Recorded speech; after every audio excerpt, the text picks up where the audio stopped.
Okay, our next speaker, Reverend, you're up. This young lady here is an ordained Lutheran pastor. She has her daughter here who I know. No Lutherans!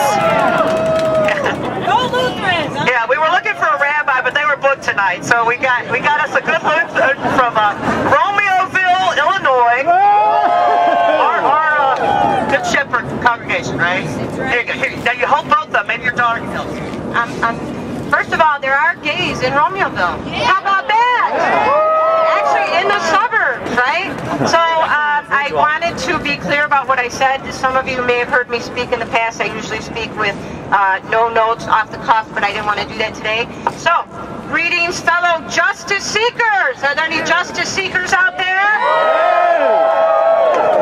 As Richard said, my name is Reverend Suzanne Hurdle. I am an ordained Lutheran pastor. I'm the right kind of Lutheran that A, most importantly, ordains women, and B, is for gay equality. And I am a Christian. I am a supporter of marriage equality. I am straight. I am a married mother of 3, one of whom is here with me today, my daughter Courtney. My husband Steve and I have taught our children from birth that they are loved for who they are, no matter what. We've taught our children that loving others is one of the most important things we will ever do in this life, in part because of our faith and in part because it's just who we are at our core. We've taught them that accepting people for who they are, as God created them, is important, and that we should stand up for justice for all God's children, especially when others try to bring them down. Amen? Amen. And let me just say, I only had 3 minutes, so I didn't want to get too much, but I want to say this. I'm tired of the word toleration. I'm tired of saying, let's tolerate. It is not about tolerating, it is about accepting. Right? We tolerate things we don't like. We accept everything. And I am not going to tolerate. I'm going to accept. And that's what I'm teaching my kids, I hope. Right? I have had the privilege of testifying twice before committees in the Illinois House, first in support of civil unions and just recently in support of marriage equality. For me, this fight is not a religious one in the sense that no one's religious beliefs, including my own, should stand in the way of another American citizen having the same rights that I have. However, it has become somewhat of a religious fight for me, rather against my choice, solely because I am tired of those who stand against equality using the sacred book that I believe in and look to as a reason to withhold rights from others. The Bible that I look to and believe in is a story of God's love for all His children. Time and again, examples of hypocrisy among religious leaders are called out by Jesus. He looks instead to the ones that are left out of religion to share His messages of inclusion and welcome. So, if some want to make this a religious fight, I am ready. I've got my armor of God in my car and I am ready to fight for my daughter, for my sons Justin and Ryan, for their friends, and for all God's children. As I said in my testimonies before the House, I am not here as a representative of the Christian Church, the Evangelical Lutheran Church in America, or even my congregation, Good Shepherd. Instead, I am here as an American citizen, an Illinoisan, and yes, a Christian woman who believes strongly in the right of all people to life, liberty, and the pursuit of happiness. When the justices begin hearing testimony on the Prop 8 and DOMA cases, I hope they will think about our Constitution. I hope that they will think about the words that are engraved on the outside of the very building in which they sit, which read, "Equal justice under law." Did you know that? It's on the darn Supreme Court building. Isn't it about time we actually live it out? Yeah. I don't believe you. Isn't it about time we win it?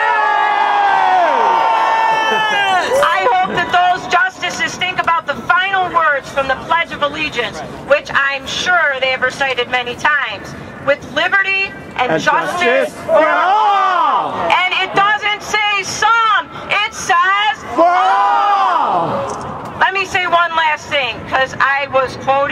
last rally I spoke at, and I kind of think I made some people mad. Oh well. But let me just say one more thing. Lest I am misquoted or misunderstood, I hold marriage in very high esteem. Having been married almost 22 years, I know the hard work, love, and commitment it takes. Woo. I also know that when I performed the wedding ceremony for our friends Alan and Bob, it had no negative effects on my marriage. In fact, like most times when I perform a marriage, it only served to remind me of my own words and the commitment that I made to my husband, Steve. Yeah, he's worth cheering for. When I have the privilege, and I say when, I have the privilege of marrying more of our friends like Chris and Audrey, Tana and Tammy, Ron and Tim, Craig and Bruce, and many, many more, as soon as Illinois enacts marriage equality, which it will do, I look forward to celebrating with them and their families. And when DOMA is repealed, which it will be, yes?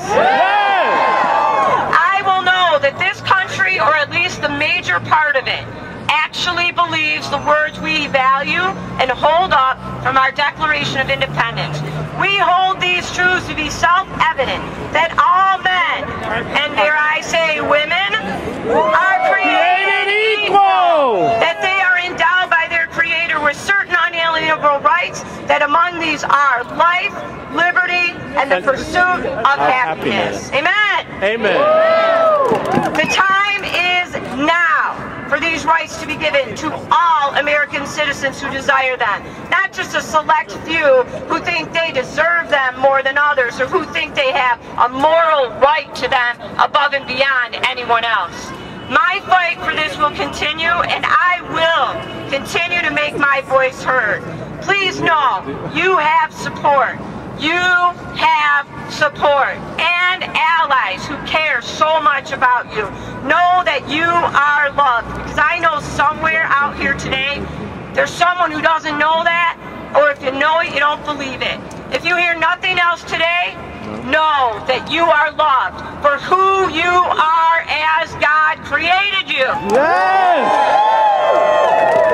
And know this, that someday, very soon, you will proudly be able to stand before your friends and family and say to your Steve, like I once did mine, I do. Yeah.